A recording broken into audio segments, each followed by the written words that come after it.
we have with us the Director General of the Jewish Agency. I'm Sergio DellaPergola of the Hebrew University of Jerusalem, and I'm going to introduce the session with a few comments. 80%, well, I don't know if it's good news or bad news.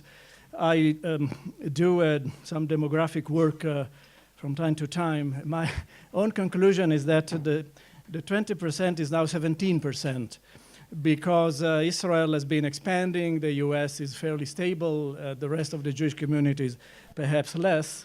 This is a big change, and I will illustrate this with a few graphs.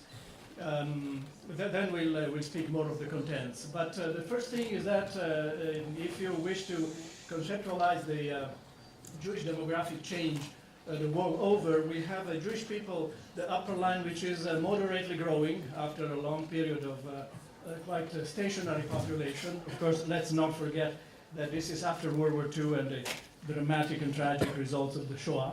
But 11 millions in 1945 are now approximately 14 millions worldwide. But of these, if you see down the blue line, that's Israel growing all the time and passing early this year the 6 million target. There are more than 6 million Jews in the state of Israel.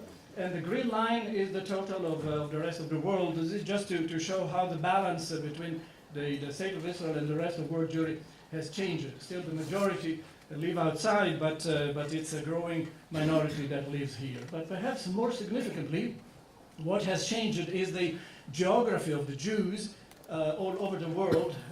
When we compare particularly the 1970s and now about 40, 45 years later, we see how quite different the pie is structured.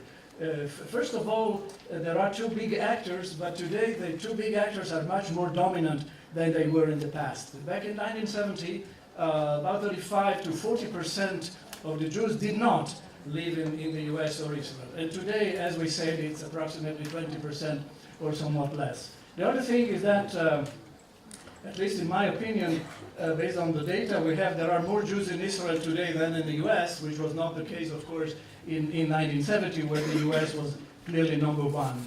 And third, you see how shrinking is the rest and how geographically different it has become. In fact, when we look at the distribution then and now, we see that most of the countries in Eastern Europe, in North Africa, in the Middle East, and to some extent also in Latin America, have diminished, whereas countries in the West, Western Europe, North America, they have been fairly stable or even growing. So there is a total change of perspective, which is not only numerical, but fundamentally geocultural. Now, if we look at the geography of the countries which are not Israel or the United States in the current map, we see that this is also very concentrated. There is, in fact, 3 countries hold nearly half of all of the rest of world Jewry, and they are, of course, France, Canada, and the United Kingdom, followed by the Russian Republic, and then Argentina,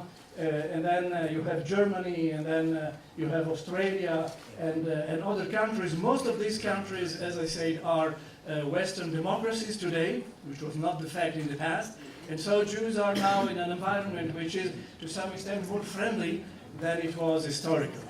The final, if you look up left, there are 3 final numbers, 59, 60, and 70. Those 3 little numbers indicate the splinter communities that live in countries with very few Jews.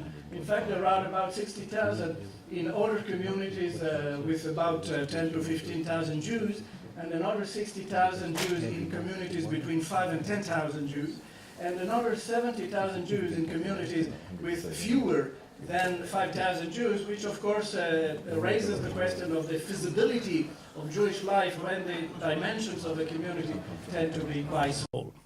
And then a final comment, when we look at the presence of Jews the world over, we ask the question, is it dependent or independent of the standard of living in those countries and of the policies and politics in those countries? Well, here you have a beautiful demonstration of the relationship. On the left axis, you see the proportion of Jews out of the total population. That is the frequency of Jews out of the total public. And on the bottom axis, you have the level of development of the country. from left, most developed, to right, least developed. And as you can see, even if you didn't go statistics 1 or statistics 2, you see that there is a correlation. The more developed the society, the greater the Jewish presence is. The least developed society, the fewer Jews live there. And this means that in an open world where international migration is important, there is an opportunity to have options and moving from one location to another, and this reflects, in fact, the nature of the global system and the fact that Jews are integrally a part of globalization and of the socioeconomic and cultural options and constraints that globalization opens or creates to the Jewish world. So having put very, very quickly the context of our discussion, today we are going to listen to 4 people who, each of whom represent an important reality in the world, and then someone who has a more integral and or kind of organizational and synthetic vision of the issues. I will then, without further ado, start introducing our panelists, and the first is Monsieur Pierre Besnénou from France. Pierre Besnénou is the co-chair of the Anti-Semitism Task Force Committee of the Jewish Agency for Israel and a member of their Board of Governors. He's the former president of the European Jewish Congress, the founder of AMI, the French Aliyah organization. He's a member of the Board of Governors of the Shimon Peres Center for Peace, the Weizmann Institute, the French section, and perhaps more importantly, the chair of the Fonds Social Juif Unifié, which is the main Jewish agency, French Jewish agency in charge with social work, Jewish education, and other activities, besides being active in the Chamber of Commerce France-Israel. He was the president of the board of directors of Group Kaisui and of Liberty Surf, an internet service provider.